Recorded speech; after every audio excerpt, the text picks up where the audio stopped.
Bonjour et bienvenue dans un nouvel épisode du podcast Success. Je suis ravie de vous retrouver pour un nouvel épisode interview. Interview que j'ai réalisé avec Candice, plus connue sous le nom de Candice Rose sur les réseaux sociaux. Candice Perrac-Rosière est une entrepreneure née en 1994 au Vietnam.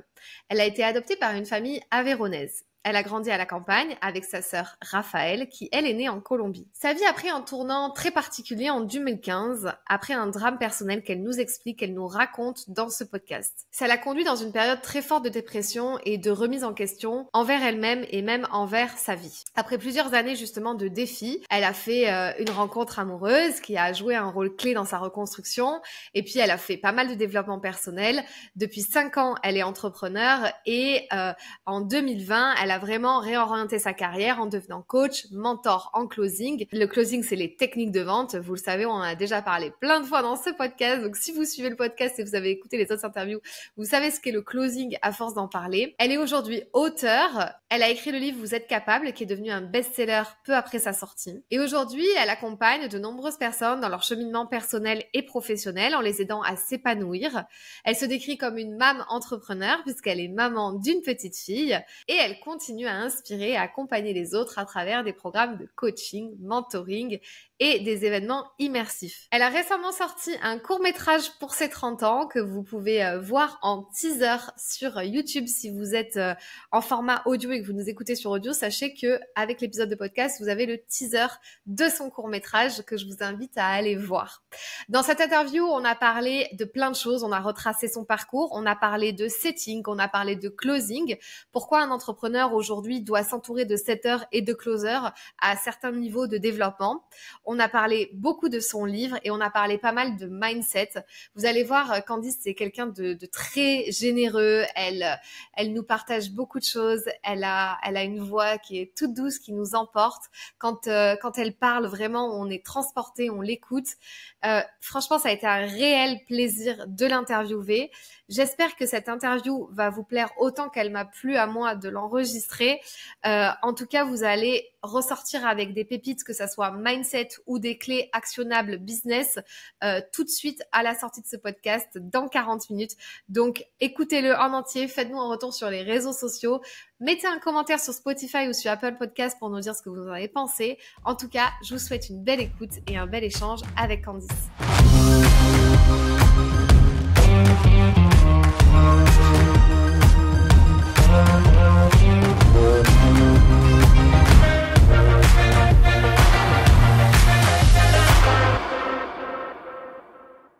J'ai toujours eu conscience de cette peur de la solitude, de cette peur du rejet, de cette peur d'être différente que j'ai toujours vécue. Je ne me sentais pas prête à les combattre, pas prête à vraiment m'en débarrasser. Et puis, il y a une dizaine d'années, il m'est arrivé quelque chose qui a fait que tout ce à quoi j'étais prédestinée, eh bien, tout a été chamboulé en fait par un événement.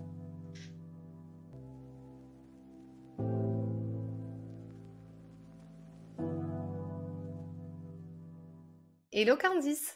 Hello Fanny. Ravie de te recevoir sur le podcast Success. C'est vraiment un plaisir de t'avoir avec moi aujourd'hui. Je sens qu'on va avoir des discussions pépites. Enfin, j'ai trop hâte.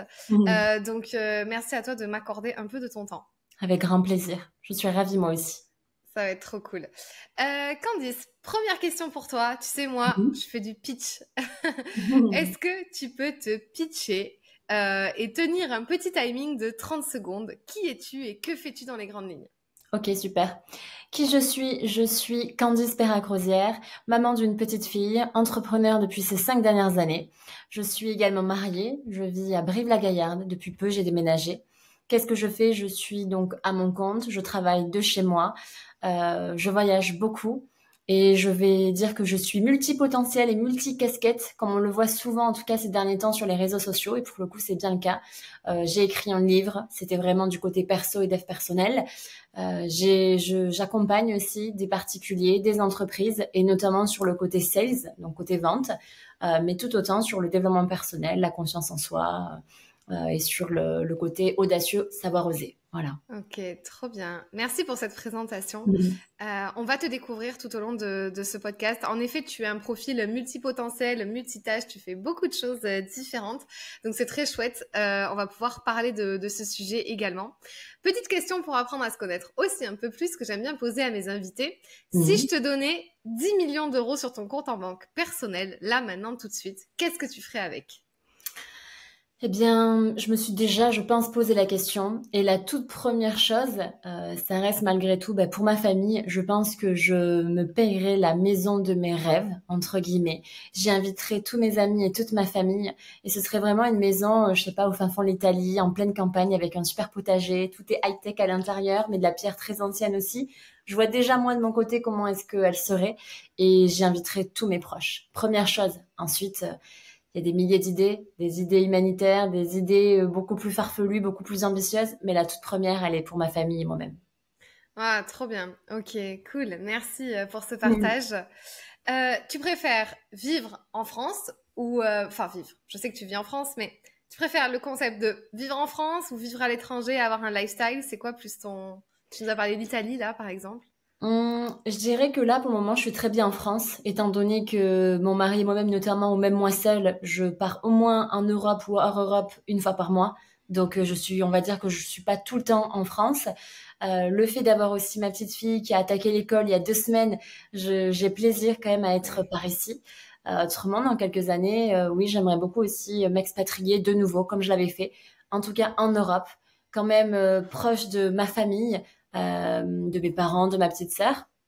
Et en Italie, en Grèce, oui, c'est 2 destinations qui me plaisent énormément. De là à Ouais, choisir, je sais pas, je pense qu'on va avoir plusieurs vies dans une seule et plusieurs endroits où on vivra dans une seule vie. ouais, c'est clair. Cool, merci pour tout ça. Est-ce que tu peux nous partager maintenant, Candice, ton histoire, Mhm. d'où tu viens, c'est quoi ton histoire? On en a parlé un petit peu en off, mais j'étais là en mode non, je veux rien savoir, garde-moi tout ça pour le podcast, même si j'ai déjà vu un petit peu ce que tu partageais sur les réseaux sociaux. Mhm. Tu es aussi notamment auteur d'un livre, je l'ai mentionné en introduction du podcast, mais tu vas nous en dire plus de qu'est-ce qui a fait que tu as écrit ce livre également. Voilà, raconte-nous un peu ton histoire. Ok. Mon histoire, elle a commencé en 94. Je suis née au Vietnam. J'ai été adoptée. Je suis arrivée en France, j'avais quelques mois. Adoptée par 2 parents français, 2 Aveyronnais. Et 2 ans plus tard, ils ont également adopté une autre petite fille qui s'appelle Raphaël. Donc, on a grandi à 4 avec ma petite sœur, du coup, qui, elle est colombienne. On a eu une enfance très paisible. Vraiment, j'ai été très gâtée et remplie d'amour au sein de ma famille. Forcément, des petits lots de soucis, on va dire, dus à l'école, du racisme notamment, ce sentiment de solitude qui petit à petit m'a construit aussi. Mes parents sont très ouverts d'esprit, donc ils m'ont tout de suite expliqué. Ils nous ont toujours dit qu'on avait été adoptés, ils nous ont toujours expliqué en quoi ça consistait et ils nous ont expliqué ce que c'était le racisme, la différence, etc. Parcours ensuite scolaire très classique aussi. J'étais pas forcément studieuse, hyper active depuis toujours. J'avais toujours la bougeotte, je voulais toujours faire plus et faire plus vite. Puis il y a presque une dizaine d'années, j'avais à peine 20 ans. J'étais donc avec quelqu'un que j'aimais beaucoup, on vivait ensemble. Et puis un jour, j'ai fait à manger, tout simplement. Et il a fait allergie au plat que j'ai fait. Et quelques dizaines de minutes plus tard, il est décédé sur le coup. Donc forcément, une fois que ça s'est passé, euh, j'ai eu la sensation que mon monde s'était écroulé. J'ai été tellement gâtée dans ma vie d'amour, de sécurité, de protection, comme sur un petit nuage, que c'était la toute première fois que je vivais quelque chose comme ça. J'avais jamais perdu quelqu'un avant, je ne connaissais ni la mort ni la maladie. Donc forcément, je suis tombée des nues. Forcément, en plus de ça, c'était pour moi ma faute. Donc j'avais ce sentiment de culpabilité qui me pesait énormément. Et de là, s'en est suivi tout un, comment dire, une suite plus ou moins logique où j'étais tellement démunie, je me sentais tellement seule, pourtant j'étais bien entourée, hein. Comme je le dis, j'ai des parents formidables, une petite sœur aussi et des amis sur qui je sais que je peux compter, mais malgré tout, je me sentais profondément seule, presque morte à l'intérieur. Et donc, j'ai eu beaucoup d'idées noires, je suis même passée à l'action. J'ai fini dans un hôpital psychiatrique, puis ensuite une clinique. Et puis petit à petit, les mois ont passé, je m'en suis sortie. J'ai aussi fait la rencontre d'une autre personne qui s'appelle Daniel et qui, pour le coup, Je dirais pas qu'il m'a sauvée, mais je dirais que il a vu cette petite part de vie encore en moi que je ne reconnaissais plus et je pensais que je l'avais perdue. Et il a, au fil des mois et des années, il s'est armé de patience. Il a pris vraiment les choses très à cœur. C'est devenu mon mari d'ailleurs et le père de ma fille aujourd'hui. Mais on va dire qu'il m'a beaucoup aidé sur le chemin de la résilience à me pardonner, à aussi réaliser que je n'y étais pour rien, que c'était véritablement de l'ignorance et même pas de la négligence. Mais il m'a fallu voilà beaucoup beaucoup de temps et de maturité aussi et de recul pour pouvoir en parler aussi comme ça aujourd'hui ouvertement. J'ai écrit un livre également il y a un peu plus de 2 ans. Et il parle de ça aussi. L'idée, c'était absolument pas de tourner autour de cet événement. D'ailleurs, cet événement ne fait pas qui je suis. Il fait simplement partie de ma vie. Mais en revanche, c'est là où j'ai eu le plus de déclics. Ça, c'est sûr. Voilà. Je suis vraiment différente entre la fille que j'étais il y a 20 ans et celle que je suis à 30 ans. 30 ans dans 4 jours. Donc, ce livre, c'était un cadeau pour ma fille. C'était un merci pour mes parents. Un merci pour ma famille parce que j'étais à la fois j'en avais pas et puis finalement j'ai eu la meilleure des familles et pour m'excuser aussi. C'était un message pour tous les gens que j'aime et qui ont compté pour moi et c'était aussi un exutoire pour moi. J'avais déjà fait la thérapie, je pense, avec une multitude de professionnels les 3 dernières années, mais quand j'ai sorti ce livre, ça voulait dire j'ai plus peur. J'ai plus peur du regard des autres, du jugement. Ça y est, c'est fini. Ça m'a rongé pendant trop longtemps et là ça y est, je prends un nouveau départ. Et il y en a certains qui auraient sûrement adoré que je m'en sorte pas, parce que c'est tellement plus facile et puis c'est tellement plus rassurant. Et je pense que j'en ai énervé certains à me relever, à rebondir, mais je pense qu'aussi ils ne se rendaient pas compte à quel point j'avais la responsabilité derrière de celle de rendre heureux mes parents, Ouais. celle de rendre heureux ma sœur, de faire mon mea culpa, de me repentir. Et donc au départ, on le fait pour eux, pour les gens qu'on aime, jusqu'au jour où on se rend compte en fait qu'on le fait pour soi. Et c'est ça qui a été le plus difficile, d'accepter le fait que j'avais encore envie de vivre malgré tout ce qui s'était passé. J'étais tellement en colère à la base, je me disais mais pourquoi les voitures continuent à rouler, pourquoi les gens continuent à vivre après ce qui s'est passé. Et finalement, j'ai été Ouais. petit à petit, j'ai fait partie de ces personnes-là qui ont continué à vivre. Voilà. Incroyable, incroyable. Waouh, quelle belle histoire, enfin touchante et beaucoup de choses fortes aussi. Juste loin de moi de vouloir m'attarder sur cet événement qui s'est passé, mais juste une question comme ça, genre donc vous habitiez ensemble, t'avais 20 ans du coup, c'est ça? Mm. Ok. Et t'étais pas au courant qu'il avait une allergie? Non, absolument pas. Et lui, il te l'avait pas dit, ou il le savait même pas lui-même? S'il le savait, en fait, je dirais que il avait 18 ans et je pense qu'il était. Ça, c'est encore une supposition que j'ai avec 10 ans de plus, voilà, de plus quoi. Je dirais qu'il était plutôt négligent Ouais, bah ouais. face à sa maladie. J'étais sa petite copine et en fait, il était convaincu qu'il pouvait très bien se rendre compte de ce qu'il allait manger tout seul. Sauf que j'ai mis du parmesan. Je pensais que c'était du parmesan et c'était un autre fromage qui a fait que il a fait un choc anaphylactique quelques dizaines de minutes plus tard. C'est Donc ça a fou. été vraiment ouais et puis jamais j'aurais pensé d'ailleurs que quelqu'un pourrait mourir d'une bouchée d'un plat. C'était vraiment pour moi impensable. Ouais, Après, c'est on fou. est d'accord, c'est aussi ce que j'ai exprimé dans mon livre. Je pense qu'on a chacun notre propre vérité. Moi, pendant très longtemps, enfin pas pendant très longtemps, mais à plein de reprises, je me suis dit, mais est-ce que je le savais? Est-ce que je suis schizo? Est-ce que je Ouais. l'aimais? Est-ce que, tu vois, tellement, en fait, tu pètes un câble dans ta tête et tu te poses des questions, puis non, vraiment, en fait, je pense juste que moi, j'avais 20 ans, et que j'étais, par contre, négligente sur la santé, sur ma culture, ouais, de santé, tout simplement, puisque j'avais rien autour de moi. J'avais quelques allergies, mais moi, mes allergies, c'était Non, mais ouais. acariens, des allergies, tu vois. Et, euh, et en fait, quand c'est arrivé et que je me suis rendu compte de cette réalité, c'est là où je me suis dit, oui, j'aurais dû être plus curieuse, mais c'est toujours comme ça, quoi, tu vois. Tu Je peux comprends. pas, Bien sûr, on est d'accord. déjà, tu peux pas revenir en arrière, tu peux pas avoir, tu vois, des remords ou quoi que ce soit, ou t'en vouloir. Bien sûr que tu vas recevoir de la culpabilité, mais t'imagines à 20 piges, si t'es au courant de rien, enfin, Tout je à veux fait. dire, Ouais, tu ouais. peux pas, moi aussi, je viens de tout à peu près banal. Et chez moi, tu vois, je veux dire, dans ma famille, il n'y a pas de diabétique. Tout à Si, fait. il y a eu un cancer de la thyroïde, tu vois, mais je veux dire, il n'y a pas eu de truc Bien sûr, enfin, c'est la vie, quoi. Puis on est jeune, on bien vit, sûr. tu vois, on se rend pas compte de tout ça. Mm. Donc, Ah ouais, ouais, non, ouais. quand c'est arrivé, j'étais... Enfin, c'était impensable, quoi. Ouais, puis Impensable t'as et... dû rien comprendre à ce qui se passait, en fait, sur le Ah non, moment. non, pas du tout. Absolument pas. Et heureusement, donc, j'étais pas seule. On était avec des amis, Ah oui. mais on était tous démunis, quoi. On était tous démunis et on savait pas trop comment ça... Ben... Enfin, moi, je réalisais pas du tout, quoi. Il m'a fallu du temps pour réaliser ce qui s'était vraiment passé et comment cela était possible. Alors, il y a eu plein de concours de circonstances et ce n'est pas que cette bouchée de plein en soi, mais c'est l'élément déclencheur, si tu veux, de son choc. Et aujourd'hui, j'en ai des séquelles encore que bizarrement, étrangement, j'aime en plus garder. J'ai même pas envie de les soigner. Mais j'ai des traumas alimentaires, j'ai des peurs, j'ai des tics, et J'imagine. je veux plus cuisiner pour quelqu'un, et je veux plus goûter de plat. Au resto, je prends toujours la même chose, et quand je suis invitée quelque part, j'ai même pas envie d'y aller, je préfère venir au dessert. Enfin, tu vois, c'est plein de choses qui, voilà, c'est nos bagages. Et je pense que le jour où j'aurai envie de me soigner, ce sera le jour où vraiment il y aura plus une once de culpabilité. Mais d'un autre côté, c'est mon côté humain. Je pense que Ouais, c'est normal. même si je sais que j'y suis pour rien, ça a été l'élément déclencheur, si tu veux. Et je dois vivre avec Mm. ça tous les jours. Voilà. Mais encore une fois, j'insiste, ça ne définit pas qui je suis. Je sais que ça fait partie de ma vie et je me suis construit à travers ça. Mais Ouais. je peux pas dire grâce à ça, en fait. C'est juste que ça fait partie intégrante de ma vie et je l'ai intégré et ça a été dur de Mm. l'intégrer. Mm. Waouh. Et t'as toujours des contacts avec sa famille, par exemple? Non, non, non. Plus maintenant, Non, ouais. pas du tout. Non, non. Ouais, ça a dû être une période ouais, sacrément compliquée. Tu nous as raconté la suite.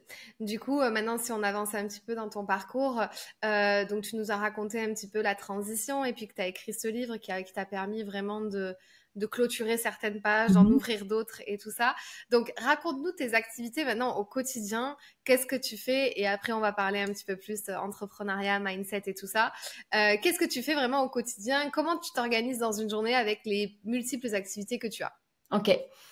Donc déjà pour essayer de récapituler un peu ce que je fais, donc j'accompagne tant des particuliers que des entrepreneurs. Je vais manager des équipes en fait de commerciaux qu'on peut appeler aussi closers dans le monde en tout cas du digital.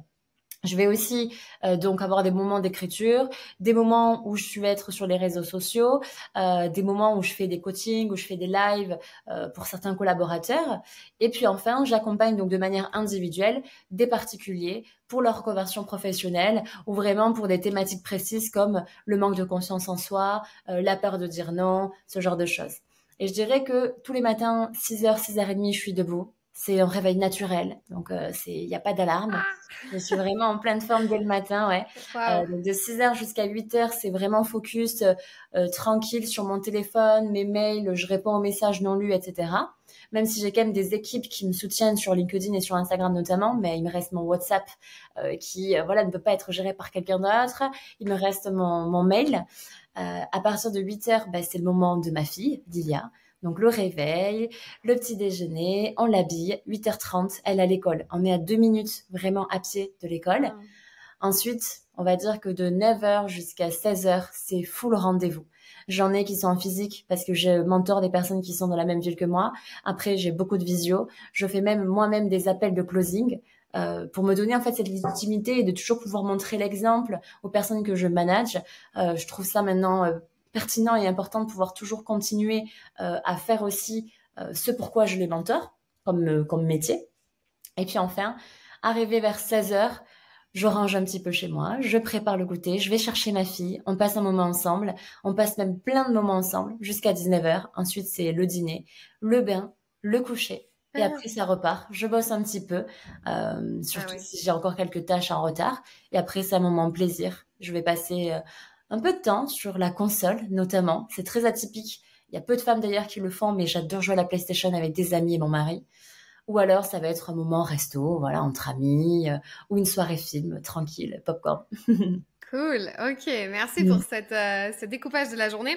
Tu as aussi du coup une agence de setting et de closing, donc c'est Mhm. ça, c'est là où vous formez aussi à l'entrepreneuriat ces personnes-là.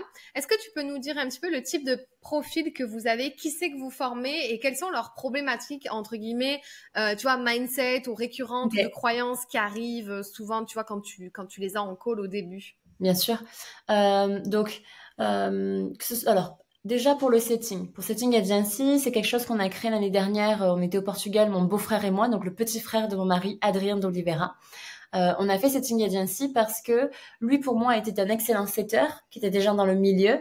Et moi, de mon côté, j'avais beaucoup, beaucoup de demandes de personnes qui souhaitaient avoir des gens qui s'occupent de leurs réseaux sociaux ou qui rappellent en fait des personnes qui n'avaient pas fixé de rendez-vous, par exemple, suite à des conférences en ligne, suite à des challenges.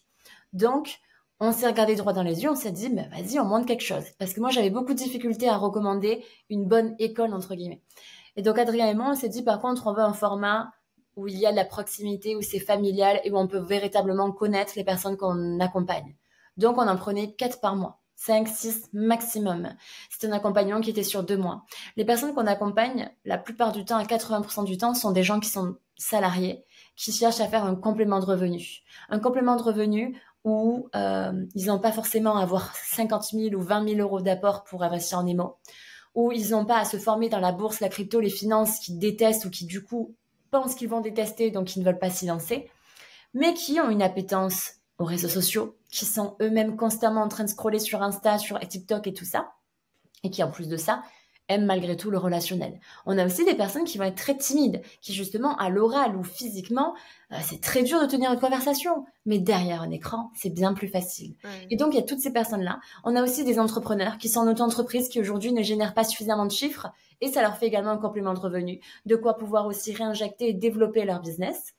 Et la plupart du temps, ces personnes qui deviennent setters, il y en a 1 sur 3 qui va déboucher vers devenir closer. C'est comme si en fait c'était leur premier pas dans le monde de l'infoprenariat, dans le monde du digital, dans le milieu dans lequel voilà on évolue toi et moi un petit peu quoi. Eh bien, ensuite, il passe à mon mentorat. Donc, Setting Agency, même si on dit Setting Agency, je le vois tellement pas comme une agence, mais comme une véritable famille. Et ensuite, moi, le mentorat, ça fait plus de 4 ans et demi maintenant que je l'ai. Donc, je suis solopreneur, vraiment toute seule sur ce projet. J'ai 4 clients par mois. Mes accompagnements sont entre 3 et 5 000 euros.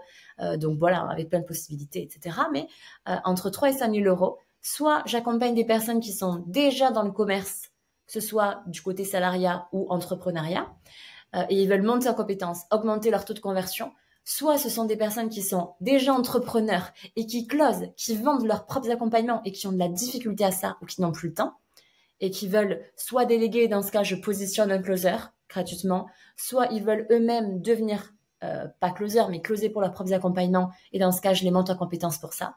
Et enfin, j'ai tous ceux qui veulent se reconvertir vraiment et Hmm. qui espèrent que le closing va être pour eux le métier qui fera enfin sens dans leur vie.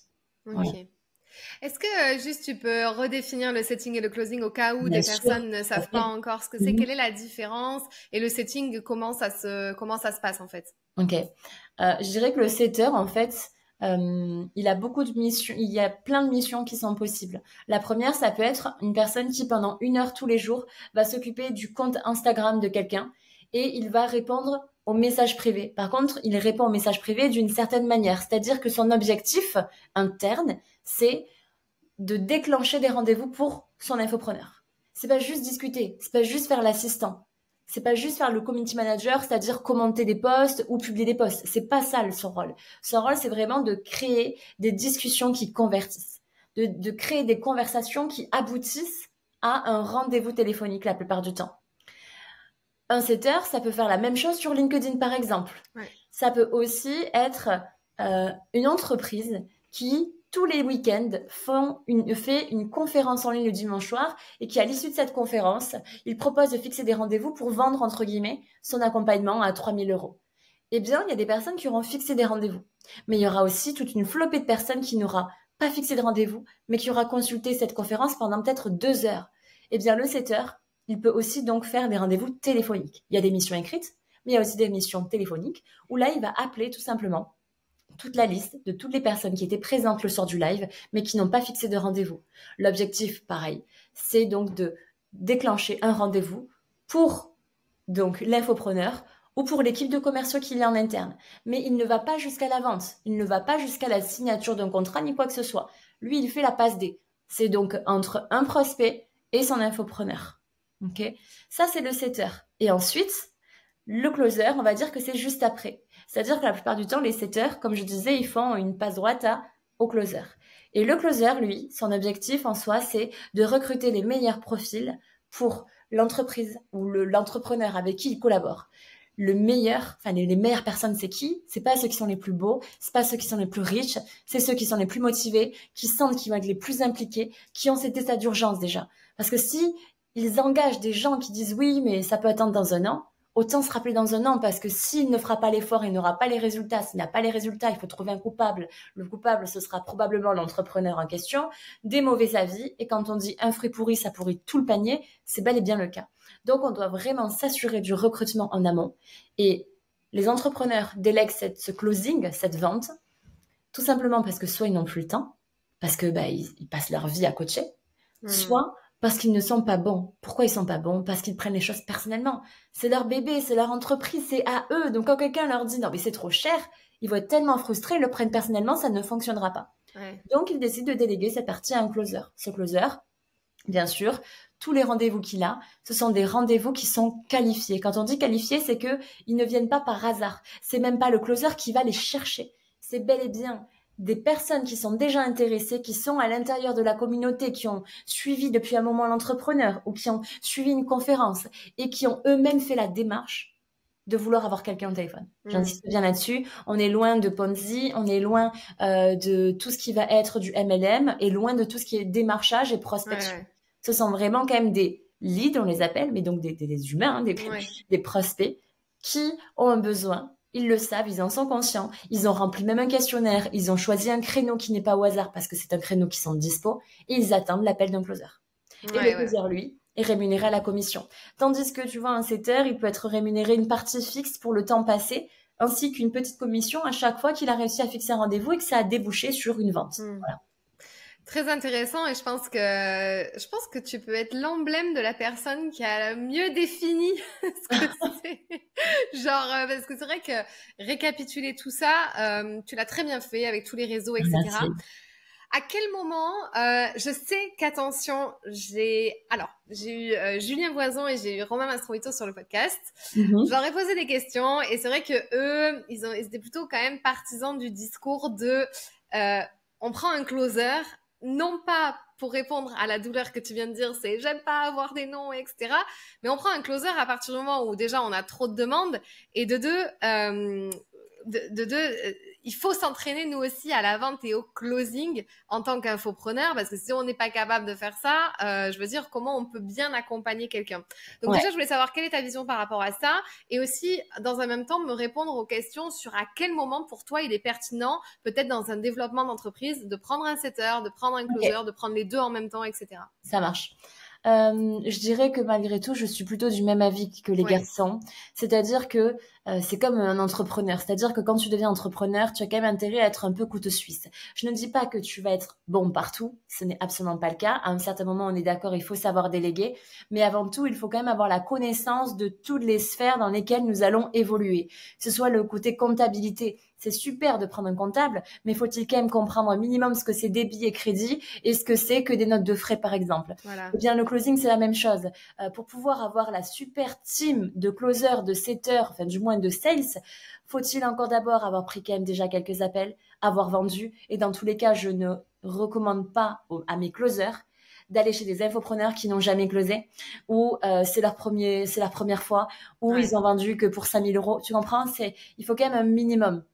Donc, pour faire double réponse à la question de quel est le meilleur moment pour déléguer, pour prendre une team, je dirais que un setter, ça peut être assez rapide, étant donné que la plupart du temps, on a un réseau social ou on fait une publicité en particulier. Donc, le setter, en soi, c'est que du plus, en fait. C'est du plus et ce n'est pas négligeable parce que c'est quelque chose qu'on perd dans tous les cas, parce qu'on accumule quand même de l'audience et cette audience, si on n'y prend pas soin, à un moment donné, on va la perdre. Mettre un CTR en place le plus tôt possible, c'est quand même s'assurer, dans tous les cas, logiquement, plus de rentabilité. Maintenant, pour avoir un closer, je dirais qu'il faut quand même effectivement être assez débordé, parce que moi, demain, je vais pas recommander à un de mes closers d'aller chez un infopreneur où il y a 2 rendez-vous par jour, 2 rendez-vous par semaine. 2 par jour, c'est le strict minimum, et au pire, on trouve un closer qui est, dans ce cas, en part-time, et c'est OK. Par exemple, il y a des closers qui sont salariés ou qui ont leur propre business et qui closent à côté. Ça, c'est possible. Mais je dirais que pour avoir un closer, faut quand même avoir vendu, faut quand même faire un minimum de chiffres. Et puis, c'est pas juste parce qu'on a pris 10 appels et que du coup, on s'est épuisé qu'on se dit « Ah, mais si je prends pas de closer, en fait, je suis en train de perdre tous mes leads. » Non, dans ce cas, je recommanderais plutôt que ce soit l'infopreneur qui lui prenne un coaching pour s'améliorer un minimum, et ensuite, il va pouvoir insuffler toute l'énergie qu'il voudra pour son équipe de closing après. Ouais. Donc, pour le coup, je suis assez d'accord avec les garçons. Je suis tout à fait d'accord. Il faut quand même s'entraîner. Loin de moi de vouloir casser du sucre sur certaines personnes, mais tu vois, je vois beaucoup de personnes qui se lancent en tant que coach business, donc je t'apprends à attirer des clients, qui n'ont pas eux-mêmes attiré des clients puisqu'ils deviennent coach business après être salariés, et qui délèguent la partie en closing directement parce que ils se disent que c'est comme ça qu'il faut faire. Tu vois, je deviens coach business, donc tout de suite ils voient grand. Et après, moi, je suis quand même partisane de il faut suer et il faut travailler dur, parce que c'est un peu mon driver.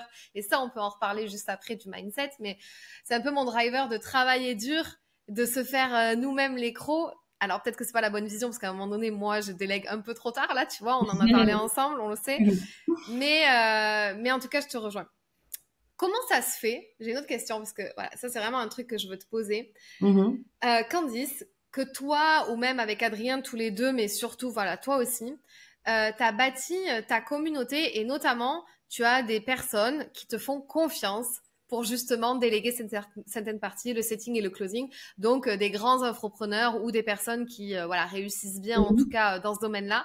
Comment ça se fait que vous avez bien développé, voilà, votre com ou votre bouche à oreille, ou votre visibilité aussi, surtout toi, qu'on te connaît, parce que c'est vrai que moi je t'ai vu apparaître plein de fois dans mon feed, etc. Mais on n'avait jamais eu l'occasion de vraiment parler. Dis-moi un peu. Ok. Je dirais que tu vois, lorsque j'ai attaqué l'entrepreneuriat et l'infopreneuriat du coup dans ce même temps, c'était il y a presque 5 ans. Et j'étais toute nouvelle. Et quand on est tout nouveau, que ce soit au sein d'une entreprise ou donc dans l'entrepreneuriat, on veut faire les choses bien. On est toujours cette personne parfaite, tu sais, qui dit souvent oui, qui est conciliante, qui est tout, quoi, qui est parfaite. Donc, j'ai été cette personne, je pense. Quand je suis devenue closeuse, je pense avoir donné plus que mon maximum à mon premier entrepreneur. Je l'ai fait vraiment se développer. Comme lui, il m'a donné sa confiance. Et c'est ce qui m'a permis encore plus de devenir une étoile filante. Si tu veux, pareil, dans un milieu comme ça, tu connais personne, il y a une seule personne qui te fait confiance, tu lui donnes tout. C'est tout pour toi, tu comprends? Donc, c'est ce que j'ai fait, j'ai tout donné. Et lui, il était tellement fier qu'il en parlait un peu autour de lui. Et moi, pareil, j'avais plein de demandes parce que il disait sûrement, moi, ma closeuse, elle est géniale, etc. Donc, j'ai fait une nouvelle rencontre. Avec cette nouvelle rencontre, pareil, il était super content parce que moi, encore une fois, j'étais toujours dans ce rythme de tout donner. Et je montais aussi en salaire, j'intégrais aussi beaucoup de gens. Et puis, à un moment donné, il a fallu déléguer. Et donc, puisqu'on avait plus de demandes, plus de chiffre d'affaires, il a fallu que, à un moment donné, on forme de nouveaux closers, de nouveaux commerciaux au sein de ces entreprises.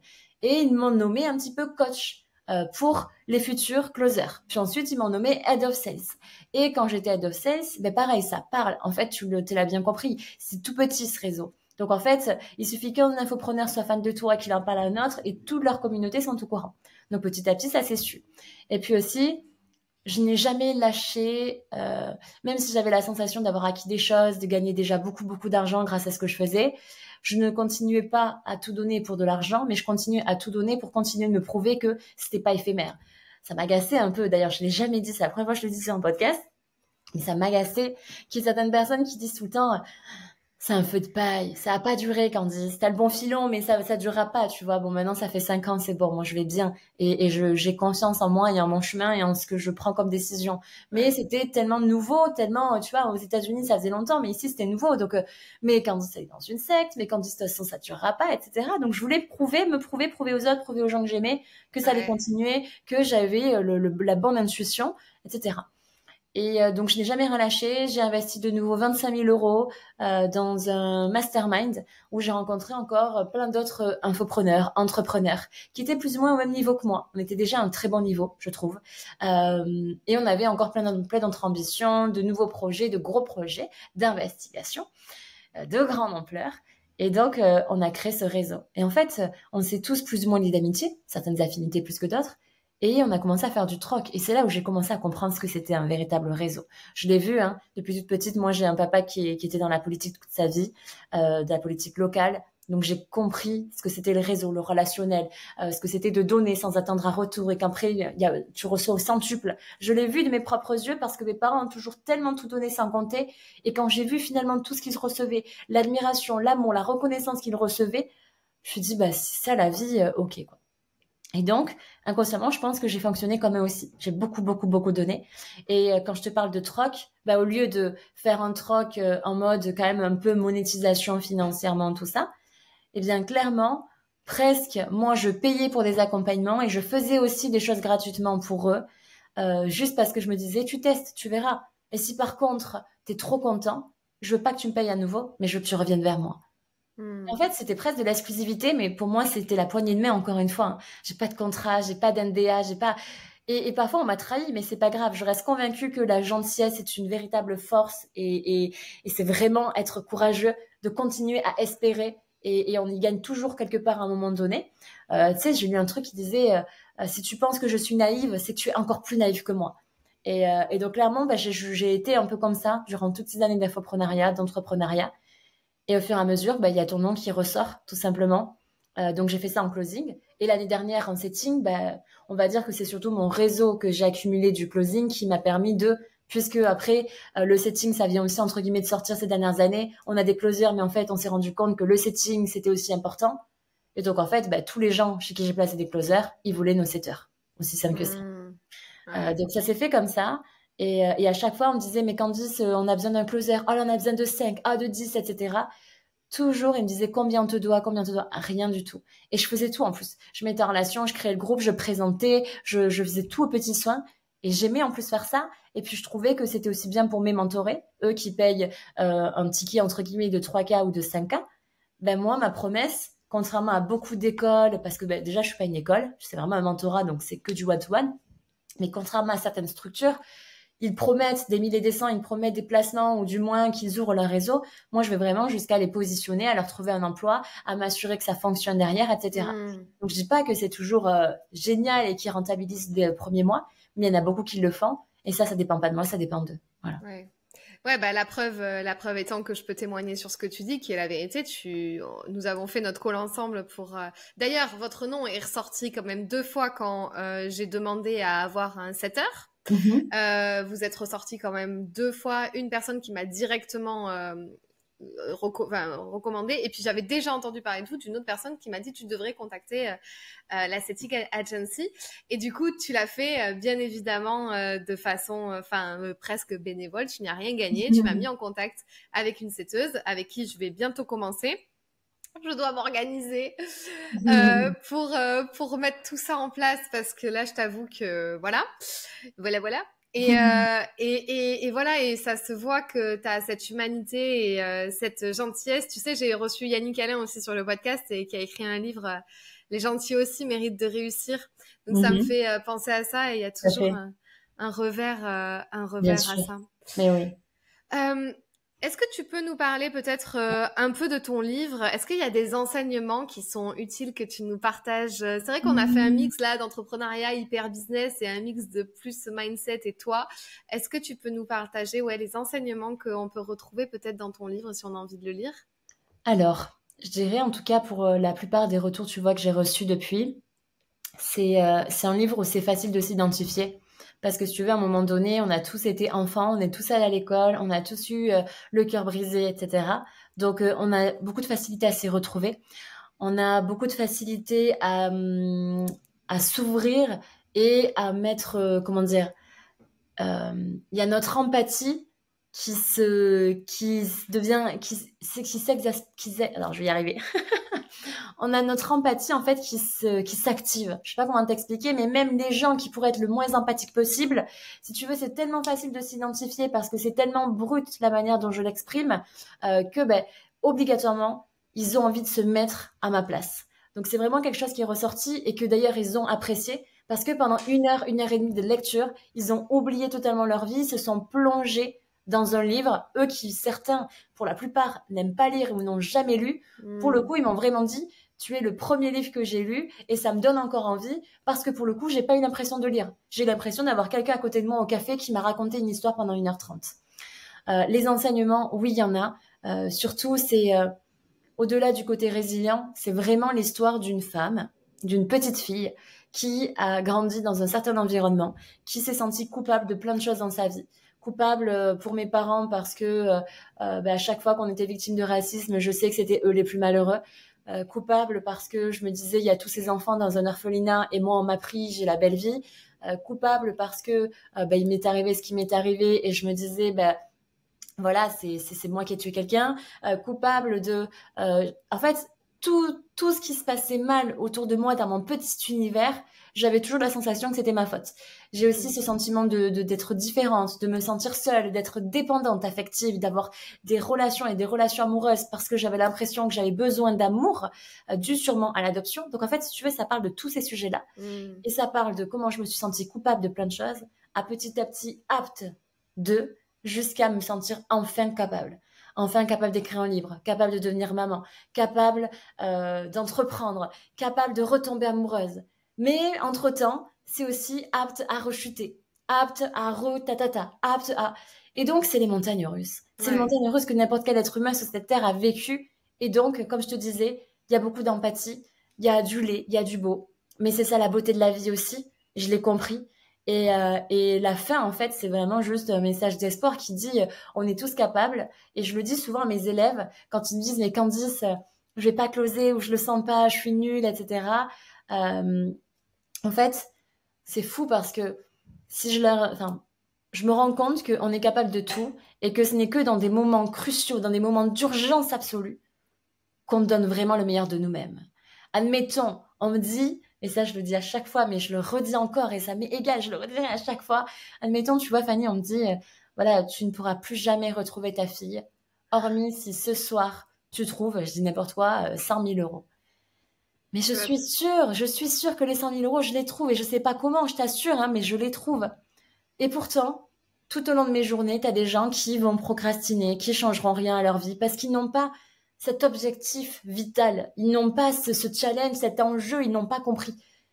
Parce que c'est aussi très difficile pour l'humain de parier sur lui-même. Ils ont tellement pas confiance en eux que forcément prendre une décision, c'est dur. Si par contre on a confiance en soi, on ne peut pas échouer, on ne peut pas ne pas y arriver. Puisque dans tous les cas, c'est nous qui allons décider si on va y arriver ou pas. Donc l'enseignement, c'est juste, on est capable de tout. Et moi, je l'ai fait. Donc si je peux le faire, c'est que vous pouvez aussi. Et je suis vraiment arrivée à un moment, le pire moment, je crois, c'est truc du style, je suis encore à l'hôpital psychiatrique et je me demande si je suis pas schizophrène. Je me demande, j'ai tous mes amis qui m'ont trahi, qui m'ont tourné le dos, mes parents qui m'ont mis dans cet hôpital psychiatrique parce qu'ils sont tellement perdus qu'ils savent pas quoi faire, ma petite sœur qui doit être au fond du seau de voir sa grande... Et tu vois, et à ce moment-là, de te demander si t'es schizo, je me dis, mais je pouvais pas être au plus bas. Et malgré tout, c'est la glace à la framboise qui m'a réconciliée à la vie, c'est le sourire d'une personne dans la rue qui m'a fait du bien, c'est une main tendue. Et en fait, c'est juste... c'est triste de parfois devoir vivre un moment aussi tragique dans sa vie pour enfin se rendre compte à quel point la vie est belle et à quel point il peut y avoir des petites joies tout au long d'une journée. Et si je n'avais jamais vécu cet événement-là, peut-être que malheureusement, je serais comme la plupart de ces personnes qui existent sur cette terre mais qui ne vivent jamais. Tu comprends ? On passe à côté de tellement de choses, on se plaint sur tellement de sujets alors qu'on ne se rend pas compte du chemin qu'on a parcouru, on est trop exigeant envers nous-mêmes, on n'est pas assez tolérant et on exige aussi tellement de choses des autres. Bref, je pourrais en parler pendant des heures, donc je vais m'arrêter là sur mon monologue. Mais voilà, c'est tout ce qu'il y a à l'intérieur de ce livre. Il est très brut et j'écris, c'est pas littéraire en tout cas. Voilà, c'est pas littéraire et je le dis voilà un peu officiellement. Mais donc j'ai signé avec la maison d'édition Robert Laffont et donc je vais faire une réédition du livre en mettant la suite du livre, ces 2 dernières années, ce qui s'est passé et les enseignements aussi depuis, qui sortira normalement en mai 2025. Voilà. Waouh, trop bien. En tout cas, tu nous teases bien pour qu'on aille le lire. Donc, là, t'as tout donné de façon comme ça, sur un plateau. Et merci de ta générosité. Quels sont tes projets? Parce que j'ai vu passer court-métrage, choses comme ça. Quels sont tes projets de multipotentiel, multitâche, maman sur tous les fronts? Dis-nous un petit peu qu'est-ce que tu vas faire là. Alors, un projet personnel, mais qui me tient à cœur, mais je procrastine depuis au moins 3 ans, c'est de cuisiner, et de mieux cuisiner pour ma fille. Un projet professionnel, c'est effectivement la sortie de mon court-métrage qui va sortir là probablement le 18 septembre. Je fais en fait un anniversaire pour mes 30 ans le 17-18, où je montre en avant-première ce court-métrage qui dure 12 minutes. Et donc, l'idée, c'est de le sortir le lendemain ou le soir même. Ce court-métrage, c'est un beau projet que j'ai fait avec des personnes que j'admire beaucoup, qui sont, je ne sais même pas comment expliquer. En tout cas, ils sont remplis de créativité, extrêmement talentueux. L'idée, c'était de faire quelque chose en commun, qui a pour but de montrer, pareil, ce côté résilient d'un parcours aussi.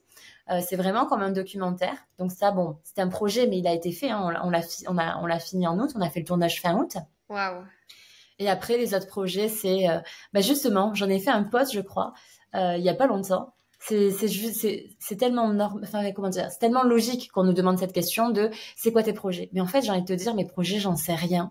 J'en sais rien. Je suis vraiment dans une optique de continuer à essayer de profiter de chaque instant comme je le fais aujourd'hui, ce que je n'ai jamais su faire auparavant. Et mes projets, c'est des projets de maintien. Je veux maintenir ce que j'ai créé. Je veux forcément qu'il soit encore un peu plus fort, encore un peu plus visible, avoir un peu plus de visibilité, etc. Mais en soi, ce que je veux surtout, c'est continuer à faire ce que je fais. Et jusqu'à aujourd'hui, ça a été le meilleur compromis. C'est le meilleur compromis pour m'offrir la liberté que je m'offre aujourd'hui. Ouais. Donc, si j'en trouve d'autres compromis de liberté, je ferai autre chose. Mais là, aujourd'hui, je veux pas changer, je veux pas forcément plus, ni moins. Je veux continuer. Merci Candice, on a fait le tour de ce podcast. Où est-ce qu'on peut te retrouver si on a envie de te contacter ou travailler avec toi? Alors, on va dire que là où je suis la plus réactive, même si probablement que c'est mon setter qui répond au tout début, mais vraiment je suis très active sur ce réseau social, c'est Instagram. Ouais. Donc c'est @CandiceRose, CandiceRoz. Bon, j'imagine que tu mettras quelque chose aussi de ton côté. Et puis ensuite, autrement, je peux avoir mon adresse mail, que je te donnerai, mais la plupart du temps ça commence souvent sur Instagram ou sur LinkedIn, Candice Perrac-Rosière, et après très rapidement on peut fixer un rendez-vous via Calendly ou à travers WhatsApp, voilà. Ok, et redis-nous le nom de ton livre. Mon livre, il s'appelle Vous êtes capable, et clairement en fait tu verras la page de couverture, il y a écrit Vous êtes coupable, et le mot coupable est gribouillé partout de toutes nos forces, mais on arrive à le voir, on le perçoit ce mot, et c'est capable à la fin, donc vous êtes capable. Ok. Est-ce que tu as une dernière citation, un dernier mantra, punchline que tu as envie de nous partager? Dernièrement, là, j'ai lu 3 petits mots. Ces 3 petits mots, c'est ose ou regrette. Voilà. Donc, j'espère que ce sera le message du jour quand vous écouterez ce podcast. Mais on a toujours 2 choix dans notre vie. Donc, soit vous êtes audacieux, vous osez et il va se passer des choses dans votre vie. Soit c'est ok, tant pis, on reste comme ça. Peut-être qu'on le regrettera, mais c'est ok, on ne passe pas à l'action. Mais en tout cas, j'ai osé écrire un livre, j'ai osé me mettre à nu et vous me voyez 2 ans plus tard plus épanouie que jamais. Donc voilà, je vous invite à oser du plus que vous pouvez. Merci Candice pour ce beau partage. Avec grand plaisir. C'était incroyable. Merci à toi. À très vite. Si cette vidéo t'a plu, tu peux la partager à un ami qui en aurait besoin. Tu peux aussi t'abonner à ma chaîne YouTube pour m'encourager. Tu peux me retrouver sur tous les réseaux sociaux sous le nom de Fanny l'Esprit Coach. Tu peux me poser toutes les questions que tu souhaites et aussi me donner des sujets que tu aimerais que j'aborde. Je te dis à très vite dans une toute nouvelle vidéo.